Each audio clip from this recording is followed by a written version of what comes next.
ಈ ಸಮಯದಲ್ಲಿ ನೀವು ಆರಾಮಾಗಿ ಕೂತ್ಕೊಂಡು ಈ ವಿಡಿಯೋವನ್ನ ನೋಡುತ್ತಿದ್ದೀರಾ. ಆದ್ರೆ ನೀವು ಈಗ ಕುಳಿತಿರುವ ಈ ಭೂಮಿ ಲಕ್ಷಾಂತರ ವರ್ಷಗಳ ಹಿಂದೆ ಇದು 8500 ಡಿಗ್ರಿ ಸೆಲ್ಸಿಯಸ್ ತಾಪಮಾನದಲ್ಲಿ ಕುದಿಯುತ್ತಿತ್ತು. ನೀವು ಕುಳಿತಿರುವ ಈ ಸ್ಥಳವು ಲಕ್ಷಾಂತರ ವರ್ಷಗಳ ಹಿಂದೆ ಮಂಜುಗಡ್ಡೆಯಿಂದ ಕೂಡಿತ್ತು. ಈ ಎರಡು ವಿಷಯಗಳು ನಿಜಾನೇ. ತಾವು ಈ 15 ನಿಮಿಷಗಳ ವಿಡಿಯೋದಲ್ಲಿ ಭೂಮಿಯ 450 ಕೋಟಿ ವರ್ಷಗಳ ಪ್ರಯಾಣವನ್ನ ನೋಡುತ್ತೀರಿ.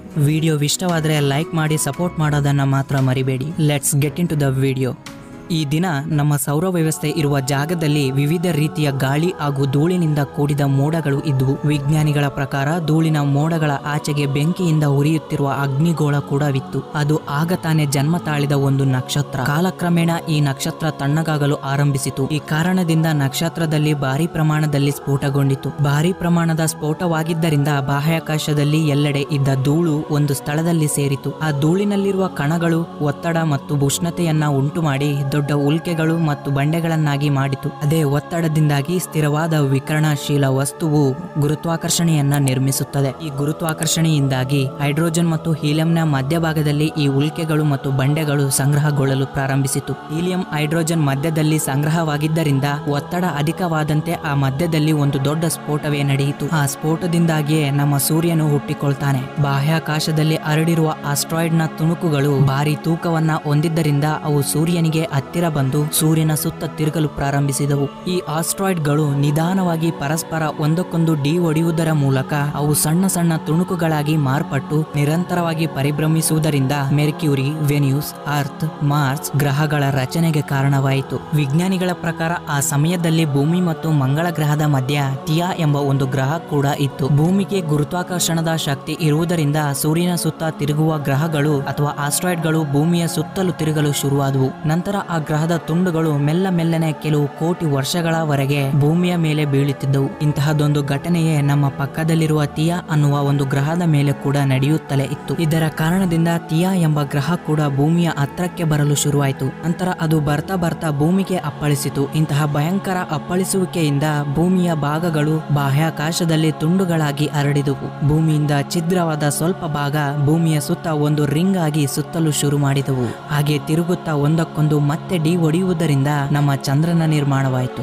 ಆ ಸಮಯದಲ್ಲಿ ನಮ್ಮ ಭೂಮಿಯ ಮೇಲೆ ಒಂದೇ ಸಮುದ್ರವಿತ್ತು. ಆ ಸಮುದ್ರದಲ್ಲಿ ಹರಿಯುತ್ತಿದ್ದುದು ಒಂದು ಲಾವಾ. 1900 ಡಿಗ್ರಿ ಸೆಲ್ಸಿಯಸ್ ತಾಪಮಾನದಿಂದ ಕುದಿಯುತ್ತಿದ್ದ ಆ ಲಾವಾ ಅಷ್ಟು ಉಷ್ಣತೆಯನ್ನ ಹೊಂದಿದ್ರೂ ಕೂಡ ಅದು ಕಾಲಕ್ರಮೇಣ ನಿಧಾನವಾಗಿ ಮಂಜುಗಡ್ಡೆಯಾಗಿ ಬದಲಾಗ್ತಾ ಭೂಮಿ ಮೇಲೆ ಇದ್ದ ಲೋಹಗಳು ಮತ್ತು ವಿಕಿರಣಶೀಲ ವಸ್ತುಗಳಂತಹ ಭಾರವಾದ ಅಂಶಗಳು ಭೂಮಿಯ ಮಧ್ಯಭಾಗದಲ್ಲಿ ಕೋರ್ ಎಂದು ಕರೆಯಲ್ಪಡುವ ಒಂದು ಭಾಗದಲ್ಲಿ ಸೇರಲು ಶುರುವಾದವು ಮತ್ತು ಹಗುರವಾದ ವಸ್ತುಗಳೆಲ್ಲವೂ ಕೂಡ ಭೂಮಿಯ ಮೇಲ್ಮೈ ಮೇಲೆ ಬಂದವು. ಆದರೆ ಲಕ್ಷಾಂತರ ವರ್ಷಗಳವರೆಗೆ ಭೂಮಿಯ ಮೇಲೆ ಉಲ್ಕೆಗಳು ಆಸ್ಟ್ರಾಯ್ಡ್ಗಳ ಮಳೆಯೇ ಬೀಳಿತು. ಇಂತಹ ಬೀಳುವ ಆಸ್ಟ್ರಾಯ್ಡ್ಗಳಲ್ಲಿ ಸಾಲ್ಟ್, ಮಿನರಲ್ಸ್ ಮತ್ತು ನೀರು ಸಮೃದ್ಧಿಯಾಗಿಯೇ ಇವೆ. ಈ ಪ್ರಕ್ರಿಯೆಯು ಕೆಲವು ಶತಕೋಟಿ ವರ್ಷಗಳವರೆಗೆ ಮುಂದುವರಿಯುತ್ತಾನೆ ಇದೆ. ಹೀಗೆ ನಿಧಾನವಾಗಿ ಭೂಮಿಯ ಮೇಲ್ಮೈ ಪೂರ್ತಿಯಾಗಿ ಉಪ್ಪು ನೀರಿನ ಸಮುದ್ರವಾಗಿ ಉಳಿದು ಬಿಟ್ಟಿತು. ವಿಜ್ಞಾನಿಗಳ ಪ್ರಕಾರ ಸಮುದ್ರಗಳಿಂದ ಹೊಗೆ ಹಾದು ಹೋಗುವ ಸಮಯದಲ್ಲಿ ಸೂಕ್ಷ್ಮ ಜೀವಿಗಳು ಹುಟ್ಟಿದವಂತೆ. ಲಕ್ಷಾಂತರ ವರ್ಷಗಳ ನಂತರ ಭೂಮಿಯು ಸಂಪೂರ್ಣವಾಗಿ ನೀರಿನಿಂದ ಆವೃತವಾದ ಸಮಯ ಕೂಡ ಬಂದಿತು. ನಮ್ಮ ಭೂಮಿಯು ಇನ್ನರ್ ಕೋರ್ ರೇಡಿಯೋ ಆಕ್ಟಿವ್ ಪದಾರ್ಥದಿಂದ ಏರ್ಪಟ್ಟಿದ್ದರಿಂದ ಅದು ಯಾವಾಗಲೂ ಬಿಸಿಯಾಗಿ ಚೇಂಜ್ ಆಗ್ತಾ ಇರುತ್ತೆ. ಆದರೆ ಯಾವಾಗ ಭೂಮಿಯ ಮೇಲ್ಮೈ ತಣ್ಣಗಾಗಲು ಶುರುವಾಗುತ್ತೋ ಆವಾಗ ಭೂಮಿ ಒಳಗಡೆ ಇರುವ ಉಷ್ಣತೆ ಎಂಬುದು ಕೂಡ ಹೊರಗಡೆ ಬರುವುದಿಲ್ಲ. ಆದ್ದರಿಂದ ಜ್ವಾಲಾಮುಖಿಗಳು ಹುಟ್ಟಿಕೊಳ್ಳುತ್ತವೆ. ಇದೇ ಸಮಯದಲ್ಲಿ ಇದರಂತಹ ಒಂದು ಸಂಘಟನೆ ಕೂಡ ಸಂಭವಿಸಿತ್ತು. ಕೆಲವು 1000 ಡಿಗ್ರಿ ಸೆಲ್ಸಿಯಸ್ ಉಷ್ಣತೆಯಿಂದ ಇದ್ದ ಅಗ್ನಿ ಪರ್ವತಗಳು ಅಥವಾ ಜ್ವಾಲಾಮುಖಿಗಳು ಉಪ್ಪಿನೀರಿನ ಸಮುದ್ರದ ಮಧ್ಯದಲ್ಲಿ ಏರ್ಪಟ್ಟವು. ಇನ್ನು ಮುಂಬರುವ ಲಕ್ಷ ಶತ ವರ್ಷಗಳವರೆಗೆ ಈ ಅಗ್ನಿ ಪರ್ವತಗಳು ಸ್ಫೋಟಗೊಳ್ಳುತ್ತಲೇ ಇದ್ದವು. ಈ ಜ್ವಾಲಾಮುಖಿಗಳಿಂದ ಹೊರಬಂದ ಎಲ್ಲಾ ಲಾವಾ ಆ ಸಮುದ್ರಗಳ ಮೇಲೆ ಬೀಳುವುದರಿಂದ ಭೂಮಿ ರಚನೆಯಾಗಲು ಶುರುವಾಗುತ್ತೆ. ಆ ಸಮಯದಲ್ಲಿ ಭೂಮಿಯ ಮೇಲೆ ಋತು ಅಥವಾ ಕಾಲಗಳು ಹವಾಮಾನದಂತಹ ವಿಷಯಗಳಲ್ಲಿ ಇರಲಿಲ್ಲ. ಆದ್ದರಿಂದ ಆಸ್ಟ್ರಾಯ್ಡ್ಗಳು ಬಾಹ್ಯಾಕಾಶದಿಂದ ಮಳೆಯ ರೀತಿ ಬೀಳಲು ಶುರುವಾದವು. ಇಂದಿನಿಂದ ಸರಿಯಾಗಿ 300 ಮಿಲಿಯನ್ ವರ್ಷಗಳ ಹಿಂದೆ ಭೂಮಿಯ ವಾತಾವರಣವು ಶಾಶ್ವತವಾಗಿ ಬದಲಾಯಿತು. ಜ್ವಾಲಾಮುಖಿಗಳು ಕೂಡ ಸ್ಫೋಟಗೊಳ್ಳುವುದು ಕಡಿಮೆಯಾಗುತ್ತಾ ಬಂದಿತು. ಆ ಸಮಯದಲ್ಲಿ ಒಂದು ದಿನಕ್ಕೆ 12 ಗಂಟೆಯ ಸಮಯ ಮಾತ್ರವೇ ಆಗಿತ್ತು. ಕಾಲ ಬದಲಾಗುತ್ತಾ ಹಲವು ವರ್ಷಗಳು ಕಳೆದ ನಂತರ ನಿಧಾನವಾಗಿ ಸಮುದ್ರದ ಒಳಗೆ ಇರುವ ಸೂಕ್ಷ್ಮ ಜೀವಿಗಳು ವಿಕಸನಗೊಳ್ಳುತ್ತಾ ಒಂದು ಸಮೂಹವಾಗಿ ಬದುಕಲು ಪ್ರಾರಂಭಿಸಿದವು. ಇವತ್ತಿನಿಂದ ಹಿಡಿದು 250 ಮಿಲಿಯನ್ ವರ್ಷಗಳ ಹಿಂದೆ ಮೊದಲ ಬಾರಿಗೆ ಭೂಮಿ ಮೇಲೆ ಎಂತಹ ಜೀವಿಗಳು ಹುಟ್ಟಿಕೊಂಡವು ಅಂದ್ರೆ ಅವು ಬದುಕಲು ಸಮುದ್ರದಲ್ಲಿ ಇದ್ದ ಮಿನರಲ್ಸ್ ಅಥವಾ ಖನಿಜ ಪದಾರ್ಥಗಳನ್ನು ಮತ್ತು ಬಿಸಿಲನ್ನ ಉಪಯೋಗಿಸಿ ರೂಪಿಸಿಕೊಳ್ಳುತ್ತಿದ್ದವು. ಅವು ಮಲದ ರೂಪದಲ್ಲಿ ಆಕ್ಸಿಜನ್ ಅನ್ನ ಬಿಡುಗಡೆ ಮಾಡುತ್ತಿದ್ದವು. ಆ ಸಮಯದಲ್ಲಿ ಜ್ವಾಲಾಮುಖಿಗಳ ಸ್ಫೋಟಗಳು ಕೂಡ ಪೂರ್ತಿಯಾಗಿ ಕಡಿಮೆಯಾಗ್ತಾ ಹೋಯಿತು. ಮೈಕ್ರೋ ಬ್ಯಾಕ್ಟೀರಿಯಾಗಳಿಂದ ವಾತಾವರಣದಲ್ಲಿ ಆಕ್ಸಿಜನ್ ನ ರೇಟು ಒಂದೇ ಬಾರಿಗೆ ಹೆಚ್ಚಾಗತೊಡಗಿತು. ಆಕ್ಸಿಜನ್ ಪ್ರಮಾಣ ಜಾಸ್ತಿ ಆಗುತ್ತಾ ಭೂಮಿಯ ಮೇಲೆ ವಾತಾವರಣ ಎಂಬುದು ಆರಂಭವಾಗಲು ಶುರುವಾಯಿತು. ಮುಂದಿನ ಕೆಲವು ಸಾವಿರ ವರ್ಷಗಳಲ್ಲಿ ವಾತಾವರಣದಲ್ಲಿ ಈ ಆಕ್ಸಿಜನ್ ಲೆವೆಲ್ಸ್ ಕೂಡ ಹೆಚ್ಚಾಗುತ್ತಲೇ ಹೋದವು. ಈ ಕಾರಣದಿಂದಾಗಿ ಒಂದು ಸಮಯದಲ್ಲಿ ವಾತಾವರಣದಲ್ಲಿನ ಆಕ್ಸಿಜನ್ ಮಟ್ಟವು ಕೆಲವು ಸಾವಿರ ವರ್ಷಗಳ ನಂತರ ಹೆಚ್ಚಾಗಿದ್ದರಿಂದ ಸಮುದ್ರದಲ್ಲಿ ಬದುಕುತ್ತಿದ್ದ ಸೂಕ್ಷ್ಮ ಜೀವಿಗಳೆಲ್ಲವೂ ಕೂಡ ಸತ್ತು ಹೋದವು. ಅಲ್ಲಿಯವರೆಗೂ ಭೂಮಿ ಮೇಲೆ ನೀರು ವಾತಾವರಣ ರಚನೆ ಹೊರತಾಗಿ ಭೂಮಿ ಪೂರ್ತಿ ಶಾಂತವಾಗಿ ಭೂಮಿ ಮೇಲೆ ಆಕ್ಸಿಜನ್ ಲೆವೆಲ್ ತುಂಬಾ ಹೆಚ್ಚಾಗಿ ತೊಡಗಿದವು. ಇದರ ಕಾರಣದಿಂದ ಭೂಮಿ ಮತ್ತು ವಾತಾವರಣದಲ್ಲಿ ಇರುವ ಐರನ್ ಮತ್ತು ನೀರಲ್ಲಿ ಇರುವ ಆಕ್ಸಿಜನ್ ಜೊತೆ ರಿಯಾಕ್ಟ್ ಆಗಿದ್ದರಿಂದ ಕೆಲವು ಸಾವಿರ ವರ್ಷಗಳ ನಂತರ ಅರ್ತ್ ಎಂಬುದು ಇವತ್ತಿರುವ ಭೂಮಿಯ ತರ ತಯಾರಾಗುತ್ತೆ. ಹಾಗೆ ಕಾಲಕ್ರಮೇಣ ಭೂಮಿಯ ಟೆಕ್ಟಾನಿಕ್ ಪ್ಲೇಟ್ ನಲ್ಲಿ ಬಿರುಕು ಬೀಳಲು ಶುರುವಾಯಿತು. ಇದರ ಕಾರಣದಿಂದ ಭೂಮಿ ಒಳಗೆ ಇದ್ದ ಲಾವಾ ಬಿರುಕುಗಳ ಕಾರಣದಿಂದ ಹೊರಗೆ ಬಂದು ಕೆಲವು ಲಕ್ಷ ವರ್ಷಗಳವರೆಗೂ ಕುದಿಯುತ್ತಾ ಇತ್ತು. ಇದರ ಕಾರಣದಿಂದಾಗಿಯೇ ವಾತಾವರಣದಲ್ಲಿನ ಆಕ್ಸಿಜನ್ ಗಿಂತ ಕಾರ್ಬನ್ ಡೈಆಕ್ಸೈಡ್ ಲೆವೆಲ್ಸ್ ತುಂಬಾ ಜಾಸ್ತಿ ಆಗ್ತಾ ತೊಡಗಿತು. ಕಾರ್ಬನ್ ಡೈಆಕ್ಸೈಡ್ ಲೆವೆಲ್ ತುಂಬಾ ಜಾಸ್ತಿ ಆಗುವುದರಿಂದ ಭೂಮಿ ಮೇಲೆ ಮೋಡಗಳು ಫಾರ್ಮ್ ಆಗಿ ಆಸಿಡ್ ರಿಂಗ್ಸ್ ಎಂಬುದು ಶುರುವಾದವು. ಈ ಆಸಿಡ್ ರಿಂಗ್ಸ್ ಗಳಿಂದ ಭೂಮಿಯ ಮೇಲ್ಮೈ ಗಟ್ಟಿಯಾಗಿ ತಯಾರಾಗಲು ಶುರುವಾಯಿತು. ಭೂಮಿಯ ಮೇಲ್ಮೈ ಎಷ್ಟು ಗಟ್ಟಿಯಾಗಿ ತಯಾರಾಗಿತ್ತು ಅಂದ್ರೆ ಭೂಮಿ ಮೇಲೆ ಇದ್ದ ಪೂರ್ತಿ ನೀರು ಮಂಜುಗಡ್ಡೆಯಾಗಿ ತಯಾರಾಯಿತು. ಇದರ ನಂತರ ಭೂಮಿ ಮೇಲೆ ಮೊದಲ ಬಾರಿಗೆ ಭಯಂಕರವಾದ ಐಸೇಜ್ ಎಂಬುದು ಬಂದಿತು. ಆ ಸಮಯದಲ್ಲಿ ಇಡೀ ಭೂಮಿ ಮಂಜುಗಡ್ಡೆಯಾಗಿ ಮಾರ್ಪಟ್ಟಿತು. ಯಾವಾಗ ಭೂಮಿಯ ಮೇಲೆ ಸೂರ್ಯನ ಕಿರಣಗಳು ಬೀಳ್ತಾವೋ ಆಗ ಭೂಮಿ ಆ ಕಿರಣಗಳನ್ನ ಒಳಗಡೆ ತೆಗೆದುಕೊಳ್ಳುತ್ತದೆ. ಆದರೆ ಈ ಭೂಮಿ ಇವಾಗ ಮಂಜುಗಡ್ಡೆಯಿಂದ ಸುತ್ತುವರೆದಿದ್ದರಿಂದ ಮತ್ತು ಗಟ್ಟಿಯಾಗಿ ಇರುವುದರಿಂದ ಭೂಮಿ ಮೇಲೆ ಬೀಳುವ ಸೂರ್ಯನ ಕಿರಣಗಳೆಲ್ಲವೂ ಕೂಡ ಹಿಂದಿರುಗಲು ಶುರುವಾಗುತ್ತೆ. ಇದೇ ಕಾರಣದಿಂದ ಭೂಮಿ ಮೇಲೆ ಕೆಲವು ಸಾವಿರ ವರ್ಷಗಳವರೆಗೂ ಕೂಡ ಹಿಮದಿಂದನೇ ಆವೃತವಾಗಿತ್ತು. ಮತ್ತೆ ಜ್ವಾಲಾಮುಖಿಗಳು ಭೂಮಿಯಿಂದ ಹೊರಬಂದು ಅದರ ಶಾಖದಿಂದಾಗಿ ಲಾವವನ್ನ ಬಿಡುಗಡೆ ಮಾಡಿತು.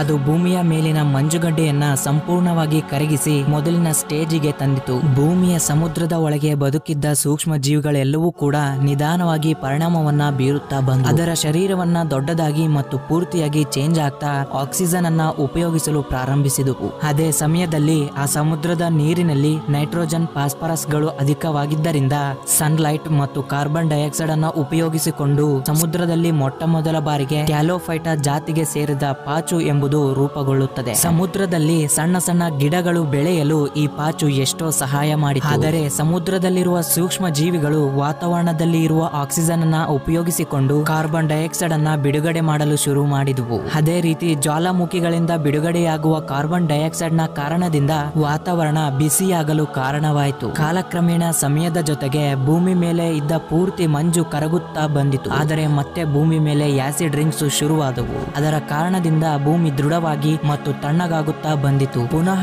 ಭೂಮಿಯ ಪೂರ್ತಿ ಭಾಗ ಹಿಮದಿಂದ ತುಂಬಿ ಹೋಯಿತು. ಈ ಪ್ರಕ್ರಿಯೆ ಕೆಲವು ಲಕ್ಷ ವರ್ಷಗಳವರೆಗೂ ಕೂಡ ಮುಂದುವರಿಯುತ್ತಾನೆ ಇತ್ತು. ಈ ರೀತಿಯಾಗಿ ಸಮುದ್ರದಲ್ಲಿನ ಜೀವಿಗಳು ಕಾಲಾಂತರದಲ್ಲಿ ಬದಲಾಗುತ್ತಾ ಬಂದಿತು. ಕಾಲಕ್ರಮೇಣ ಸಮುದ್ರದಲ್ಲಿ ಅನೇಕ ಜಾತಿಯ ಮರಗಳು ನಾಶವಾದವು. ಆದರೆ ಯಾವ ಉಳಿದಿವೆಯೋ ಅವು ಭೂಮಿಯ ಮೇಲ್ಮೈಗೆ ಬಂದವು. ಭೂಮಿಯು ತಣ್ಣಗೆ ಮತ್ತು ಹಿಮದಿಂದ ಕೂಡಿರುವುದರಿಂದ ಅವು ಕೆಲವು ಸಾವಿರ ವರ್ಷಗಳವರೆಗೂ ಒಣಗಿ ಹೋಗದೆ ಮತ್ತು ಸತ್ತು ಹೋಗದೆ ಹಾಗೆಯೇ ಇದ್ದವು. ಎಷ್ಟೋ ಲಕ್ಷಾಂತರ ವರ್ಷಗಳವರೆಗೂ ರೂಪಾಂತರವನ್ನ ಪಡೆಯುತ್ತಾ ಬಂದಿರುವ ಈ ಸೂಕ್ಷ್ಮ ಜೀವಿಗಳು ಎಲ್ಲವೂ ಕೂಡ ಸಮುದ್ರದ ಜೀವಿಗಳಾಗಿ ಬದಲಾದವು. ಯಾವಾಗ ಈ ಜ್ವಾಲಾಮುಖಿಗಳು ಭೂಮಿ ಮೇಲೆ ಇದ್ದ ಪೂರ್ತಿ ಮಂಜನ್ನ ಕರಗಿಸಲು ಶುರು ಮಾಡಿದ್ವೋ ಆವಾಗ ಈ ಸಮುದ್ರದಲ್ಲಿ ಇರುವಂತಹ ಗಿಡಗಳು ಬಹಳ ಅಭಿವೃದ್ಧಿಯನ್ನ ಹೊಂದುತ್ತಾ ಪೂರ್ತಿಯಾಗಿ ಪ್ರಪಂಚದಾದ್ಯಂತ ವ್ಯಾಪಿಸಿದವು. ಗಿಡ ಮರಗಳು ಹೆಚ್ಚಾಗಿ ಬೆಳೆ ತೊಡಗಿದ್ದರಿಂದ ಮತ್ತೆ ಭೂಮಿಯ ಮೇಲೆ ಆಕ್ಸಿಜನ್ ಲೆವೆಲ್ ಹೆಚ್ಚಾಗಲು ಶುರುವಾಯಿತು. ವಾತಾವರಣದಲ್ಲಿ ಆಕ್ಸಿಜನ್ ಲೆವೆಲ್ಸ್ ಹೆಚ್ಚಾದುದರಿಂದ ಈ ಆಸಿಡ್ ರಿಂಗ್ಸ್ ಕೂಡ ಕಡಿಮೆಯಾಗುತ್ತಾ ಬಂದವು. ಹಾಗೆ ಭೂಮಿಯ ಮೇಲೆ ಓಝೋನ್ ಲೇಯರ್ ಎಂಬುದು ಗಟ್ಟಿಯಾಗಿ ತಯಾರಾಯಿತು. ಹಿಂದಿನಿಂದ ಸುಮಾರು 45 ಮಿಲಿಯನ್ ವರ್ಷಗಳ ಹಿಂದೆ ಮರದ ಜಾತಿಗೆ ಹೊಂದಿದ ಮೋಸಸ್ ಎಂದು ಕರೆಯಲ್ಪಡುವ ಸಸ್ಯಗಳು ಭೂಮಿಯ ಮೇಲೆ ಬೆಳೆಯಲು ಪ್ರಾರಂಭಿಸಿದವು. ಸಮಯದ ಜೊತೆಗೆ ಭೂಮಿಯ ಮೇಲೆ ವಿವಿಧ ರೀತಿಯ ಮರ ಗಿಡಗಳು ಬೆಳೆಯಲು ತೊಡಗಿದವು. ಒಂದಾನೊಂದು ಸಮಯದಲ್ಲಿ ಮರಗಳು ಸುಮಾರು 80 ರಿಂದ 100 ಫೀಟ್ ಉದ್ದದವರೆಗೂ ಬೆಳೆಯಲು ಶುರುವಾದವು. ಇದೇ ಸಮಯದಲ್ಲಿ ಸಮುದ್ರದ ಜೀವಿಗಳು ಎಲ್ಲವೂ ಕೂಡ ಸಮುದ್ರದಿಂದ ಹೊರಗಡೆ ಬರಲು ಆರಂಭಿಸಿದವು. ಸಮುದ್ರದಲ್ಲಿ ಹುಟ್ಟಿದ ಈ ಜೀವಿಗಳು ಪ್ರಾಣಿಗಳಂತೆ ರೂಪಾಂತರವನ್ನ ಹೊಂದುತ್ತಾ ಬಂದವು. ಭೂಮಿಯ ಮೇಲೆ ಇರುವಂತಹ ಎಲ್ಲಾ ಪ್ರದೇಶಗಳು ಒಂದೆಡೆಗೆ ಸೇರಿದವು. ಇದನ್ನೇ ನಾವು ಪ್ಯಾನ್ಸಿಯನ್ ಐಲ್ಯಾಂಡ್ ಎಂದು ಕರೆಯುತ್ತೇವೆ. ಭೂಮಿಯ ವಾತಾವರಣ ಮತ್ತು ಬಿಸಿ ಪೂರ್ತಿಯಾಗಿ ನಾರ್ಮಲ್ ಆಗಿ ಪರಿವರ್ತನೆಯಾಯಿತು. ಆವಾಗ ದಿನಕ್ಕೆ 21 ರಿಂದ 23 ಗಂಟೆಗಳ ಸಮಯ ರೂಪುಗೊಂಡಿತು. ಅದೇ ಸಮಯದಲ್ಲಿ ಸಮಯದಲ್ಲಿ ಸಮುದ್ರದ ಒಳಗೆ ಜೀವಿಸುವ ಜೀವಿಗಳು ಹೊರಗಡೆ ಬರಲು ಶುರು ಮಾಡಿದವು ಮತ್ತು ವಾತಾವರಣದಲ್ಲಿ ಬದಲಾವಣೆಯ ಕಾರಣದಿಂದ ಅವುಗಳ ಶರೀರದ ಭಾರ ಮತ್ತು ರೂಪಗಳನ್ನ ಬದಲಾಯಿಸುತ್ತಾ ಬಂದವು. ಕ್ರಮೇಣವಾಗಿ ಈ ಜಲಚರಗಳು ಹೊರ ಬಂದವು ಮತ್ತು ಕೆಲವು ಸಾವಿರ ವರ್ಷಗಳ ನಂತರದಲ್ಲಿ ಅವು ಡೈನೋಸಾರ್ಗಳಾಗಿ ರೂಪಾಂತರಗೊಂಡವು. ಈ ಡೈನೋಸಾರ್ಗಳು ಮರಗಳ ಎಲೆಗಳನ್ನ ತಿನ್ನುವುದನ್ನ ಪ್ರಾರಂಭಿಸಿತು. ಇದರಿಂದ ಅವುಗಳ ಶರೀರವು ಉದ್ದವಾಗಿ ಮತ್ತು ವಿಶಾಲವಾಗಿ ಬೆಳೆಯಲು ಆರಂಭಿಸಿದವು. ಕೆಲವು ಡೈನೋಸಾರ್ಗಳು ಬೇಟೆಯಾಡುತ್ತಿದ್ದುವು, ಆದ ಕಾರಣ ಅವುಗಳು ಚಿಕ್ಕದಾಗಿ ಮತ್ತು ತುಂಬಾ ವೇಗವಾಗಿ ಇದ್ದುವು. ಭೂಮಿಯ ಮೇಲಿನ ಭೂಪ್ರದೇಶಗಳು ಎಲ್ಲವೂ ಕೂಡ ಒಂದೇ ಸ್ಥಳದಲ್ಲಿ ಒಗ್ಗೂಡಿದ ಕಾರಣ ಭೂಮಿಯ ಅದೆಷ್ಟೋ ಪ್ರದೇಶಗಳು ಮರುಭೂಮಿಗಳಾಗಿ ಬದಲಾದವು. ನಂತರ ಹೆಚ್ಚಾನುಹೆಚ್ಚು ಕಾಡುಗಳು ಸಮುದ್ರಗಳಿಗೆ ಹತ್ತಿರವಿರುತ್ತಿದ್ದುವು. ಆದ ಕಾರಣದಿಂದ ಡೈನೋಸಾರ್ಗಳು ಆ ಪ್ರಾಂತ್ಯಗಳಲ್ಲೇ ಜೀವಿಸುತ್ತಿದ್ದುವು. ಹಿಂದಿನಿಂದ ಸರಿಸುಮಾರು 20,000 ವರ್ಷಗಳ ಹಿಂದೆ ಪ್ಯಾನ್ಸಿಯನ್ ಎಂಬ ಐಲ್ಯಾಂಡ್ ಬಿರುಕು ಬೀಳಲು ಶುರುವಾಯಿತು. ಪ್ಯಾನ್ಸಿಯ ವಿಭಜನಾ ಕಾರಣದಿಂದ ಪ್ರತಿ ಬಿರುಕುಗಳ ಮೂಲಕ ಸಮುದ್ರಗಳು ಹರಿಯತೊಡಗಿದವು. ಇದರ ಕಾರಣದಿಂದ ಭೂಮಿಯ ಮೇಲೆ ಹಸಿರು ಗಿಡಗಳು ಅಥವಾ ಹಸಿರುತನ ಎಂಬುದೇ ಹೆಚ್ಚಿತು. ಆದ್ದರಿಂದ ಡೈನೋಸಾರ್ಗಳು ವಿಶಾಲವಾಗಿ ಮತ್ತು ವೇಗವಾಗಿ ರೂಪಾಂತರಗೊಳ್ಳುತ್ತಾ ಹೋದವು.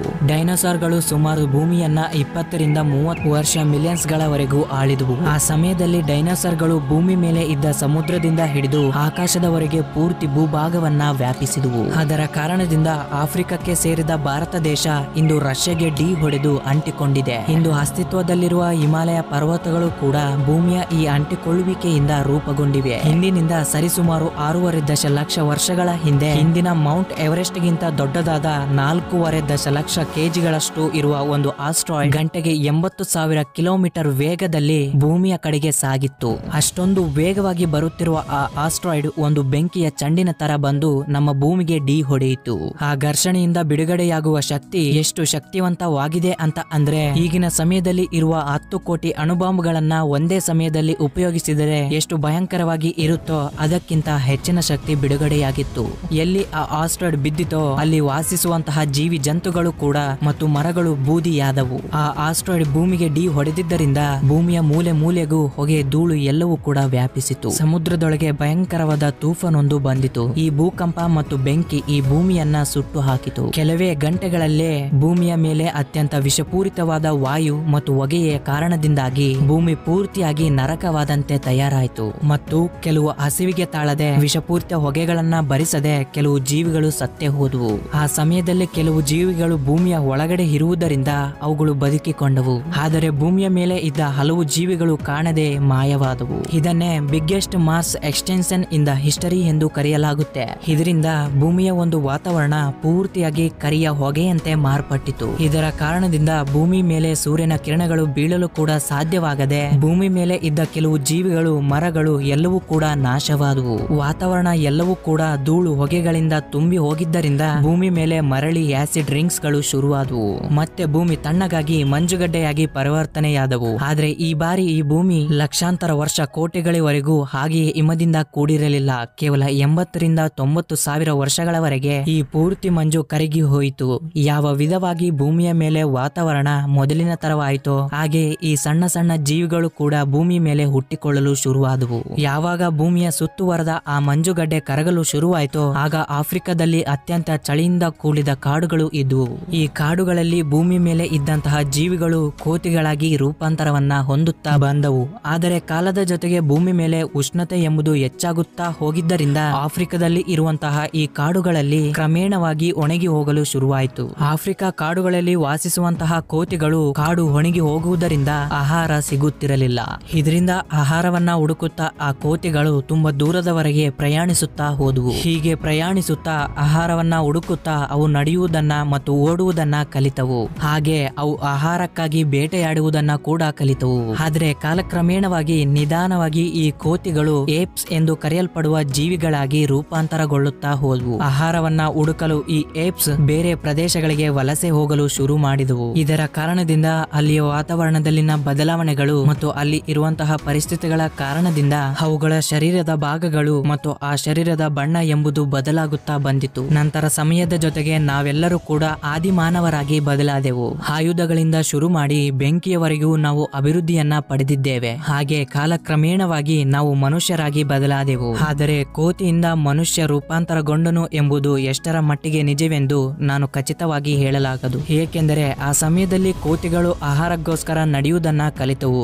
ಆದ್ರೆ ಈ ದಿನಗಳಲ್ಲಿ ಇರುವಂತಹ ಕೋತಿಗಳು ಸರಿಯಾಗಿ ನಡೆಯಲು ಸಾಧ್ಯವಾಗುತ್ತಿಲ್ಲ. ಅಷ್ಟೆಲ್ಲ ಯಾಕೆ, ಹಾಗಿದ್ದ ಕೋತಿಗಳು ಮನುಷ್ಯರಾಗಿ ರೂಪಾಂತರನ್ನ ಹೊಂದಿದ್ರೆ ಮತ್ತೆ ಈ ದಿನಗಳಲ್ಲಿ ಇರುವಂತಹ ಕೋತಿಗಳು ಯಾಕೆ ರೂಪಾಂತರವನ್ನ ಹೊಂದುತ್ತಿಲ್ಲ? ಮನುಷ್ಯನು ಮಂಗದಿಂದ ವಿಕಾಸವಾದಾಗ ಮನುಷ್ಯನಿಗೆ ಬಾಲ ಯಾಕೆ ಇಲ್ಲ ಎಂಬುದನ್ನ ಸಾಬೀತುಪಡಿಸಲು ಹೋದ ಡಾರ್ವಿನ್ ಕೂಡ ವಿಫಲರಾದರು.